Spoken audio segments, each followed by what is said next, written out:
Today, I want to talk to you about crypto ATMs, what they are, and why you should never agree to use one. If you want to use one, it should be 100% your idea from start to finish. But let me be very clear. If anyone asks you to send money through a Bitcoin ATM, you're being scammed, not once, but twice.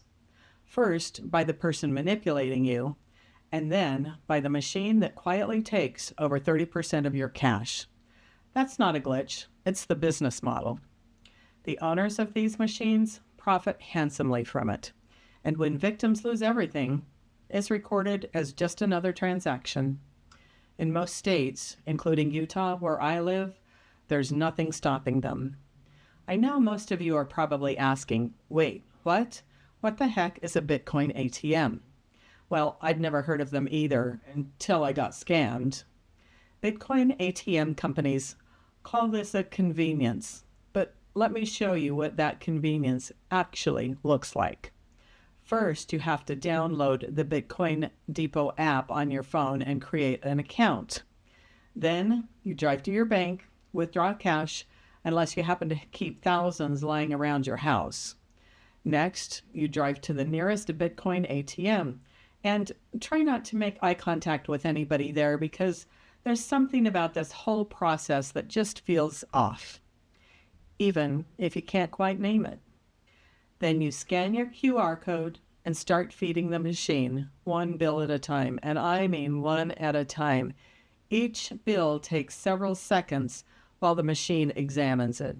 When I sent $4,000, I stood there feeding $100 bills into this machine, one by one, for nearly 30 minutes, 40 bills, each one taking several seconds to process. Then you drive home, wait another 30 minutes to an hour for the Bitcoin to show up in your wallet. Finally, you transfer it to the receiver's wallet. That is multiple steps, multiple trips, multiple waits, multiple aggravation. In this digital age, Bitcoin ATMs don't move technology forward. They send it back in time. The machine claims it charges a $3 fee, and it does, but here's what they don't tell you. The price of that Bitcoin ATM they're selling it to you at could be anywhere from 20 to 40% above the going market rate. So when I sent that $4,000, only about $2,800 worth of Bitcoin goes to the receiver. And when I say the receiver, I mean the scammer.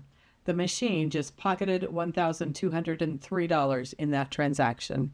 And if that sounds unbelievable to you, I brought receipts. Let me show them to you. What this receipt shows is the market price at $51,755 USD. But the Bitcoin sales price to me, $67,333.25 USD. That's roughly 30% above the going market rate.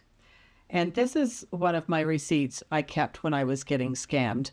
Although I have many of these receipts, too many, I'm just going to show you one more so you can see how predatory these companies are. This time I was sending less cash, $1,450, but their take was even higher this time. What this receipt shows is the market price at $66,789 USD. The Bitcoin sales price, $90,632.67. That's almost 36% above the going market rate. With the $1,450 I put into the machine this time, Bitcoin Depot pocketed $383, which only left my scammer $1,067. As I came to realize how much was being lost at these ATMs, I ended up having to get about a third more cash out than I'd planned on sending just to cover those extra fees. So as I'm getting scammed, this machine is taking a huge profit on my ever-increasing losses. And you know what's really infuriating? I never really knew what was happening to the rest of the money. When I questioned it, my scammer would tell me, oh, Bitcoin's not a stable coin. The price fluctuates during transactions. It sounded technical. It sounded somewhat reasonable. And here's the thing. He was right. Bitcoin does fluctuate, but 30% markups, that's not fluctuation. That's robbery. I didn't understand what the receipt was actually telling me, and that confusion, not accidental. Bitcoin Depot designed those receipts to hide their markup, but in plain sight, my scammer provided a plausible lie to explain it away. I was being confused from both sides. Nowhere do they tell you clearly that they're charging you 25 to 35% more for your Bitcoin than the going market rate.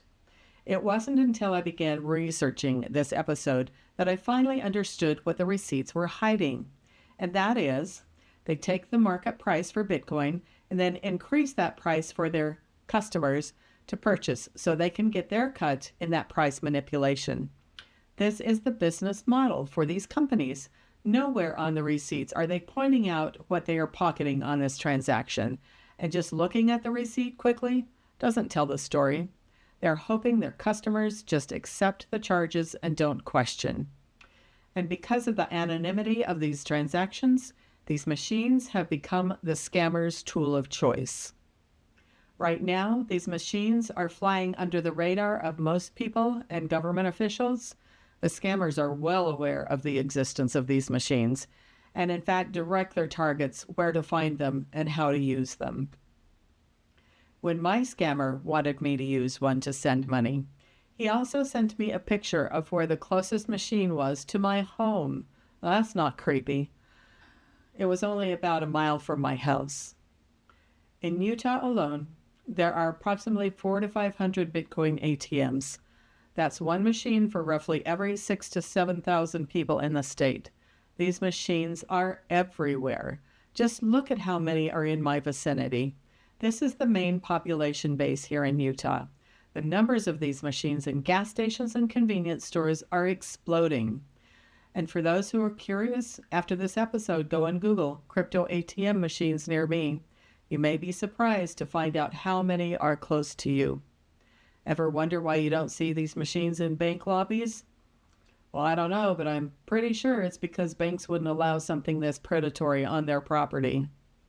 As I started getting more and more curious about these machines, I decided to go back to that convenience store where I sent my money from and talk to the clerk who worked there. I went in during the morning and asked her how many times she would see someone come in and use the machine. She replied that during her shift, she only saw it being used 2 to 3 times per month. I asked her who she saw as the main people who used the machine. She told me it was mainly older adults like myself. We chatted for a few minutes, and then she told me of a situation she had witnessed with someone using that machine. She related a story of a man who came in with $20,000 and fed all of it into the ATM, which took close to a couple of hours. Once he completed his deposit, which I was told was his entire life savings, but I can't confirm, he went out to his car and just sat there for a while. That clerk called the police because she could tell something was wrong. The next day, she learned that that man had gone home and committed suicide. I never found out his name. I don't know if he was a husband, a father, a grandfather, a veteran. I don't know who he thought he was sending money to that day. But what I do know is this. Bitcoin Depot likely made between $5,000 and $6,000 in profit from his desperation. The revenue was logged, the transaction was finalized, and a man is dead. That's the business model. There are over 31,000 Bitcoin ATMs in the United States alone. To put that in perspective, there are about 13,000 McDonald's locations in America. There are about 17,000 Starbucks locations. Bitcoin ATMs outnumber McDonald's. They outnumber Starbucks. In fact, there are as many Bitcoin ATMs as McDonald's and Starbucks combined. Think about how often you pass a McDonald's or a Starbucks. Now realize you're passing just as many Bitcoin ATMs. You just don't notice them yet. Every single one of them is a potential crime scene, because when scammers tell their victims to go to a Bitcoin ATM, these machines are ready and waiting to take their cut. And in most states, there's nothing stopping them. America's lost $247 million to Bitcoin ATM fraud in 2024. In 2025, that number has ballooned to 333 million. I wonder how many of those stories ended up like this one. How many families had to plan funerals while Bitcoin Depot counts its profits?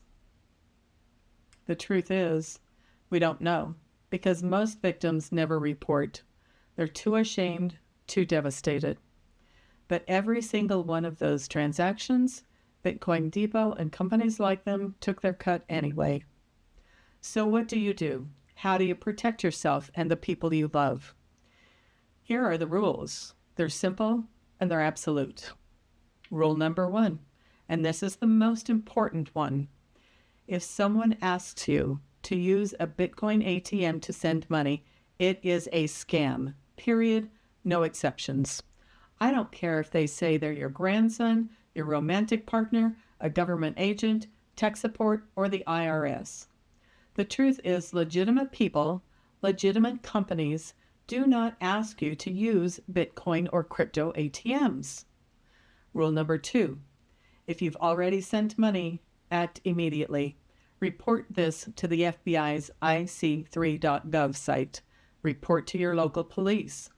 You can contact the Bitcoin ATM operator, but you most likely won't receive any help from them. In some states, like Nebraska and Iowa, you may have refund rights if you report within 30 to 90 days. Rule number 3, urgency is the weapon. Recognize it, interrupt it, trust your gut. If somebody is rushing you, pressuring, or insisting you stay on the phone while you're at the machine, that is not a coincidence. That is deliberate psychological control. This is the coercive control that Jennifer French was talking about in episode 3. Scammers know that if they give you time to pause, to think, to step outside, or to talk to someone else, the spell breaks. That's why they keep you on the phone. They tell you not to talk to anyone. They say this has to be done right now. They create the atmosphere of fear, shame, and urgency. And here's the point. No legitimate transaction requires secrecy, urgency, or isolation, ever. If you are already at the machine, stop feeding it cash. Take your hands off the screen. Hang up the phone. Walk out of the store. You don't owe anyone an explanation. You don't need permission to stop. Embarrassment is temporary. Losing your life savings is permanent. If it feels confusing, overwhelming, or rushed, that confusion is not accidental. That means the scam is working. Rule number 4, warn your loved ones now. People over 60 are 3 times more likely to fall for these scams. Show this episode to your parents, your grandparents, your friends, your neighbors. Have the conversation before they need it. These are the rules and they will protect you. But here's what kept bothering me. While we're out here warning people, someone is still making millions off of the ones who don't hear the warning in time. Someone is installing more machines every day. Someone is profiting from every single scam. So I started digging. Who owns these machines? Who is behind all this? In the next episode, I'll introduce you to the man behind the curtain. He made the Forbes 30 Under 30 entrepreneur list for 2024 for creating this successful business. He's the CEO of Bitcoin Depot, a company that's now publicly traded on the NASDAQ, and I'm going to show you exactly what he's selling. Until then, remember, if you've been a victim of a Bitcoin ATM scam, report it, talk about it, break the silence. This is the Romance Scam Rebellion. Thanks for listening.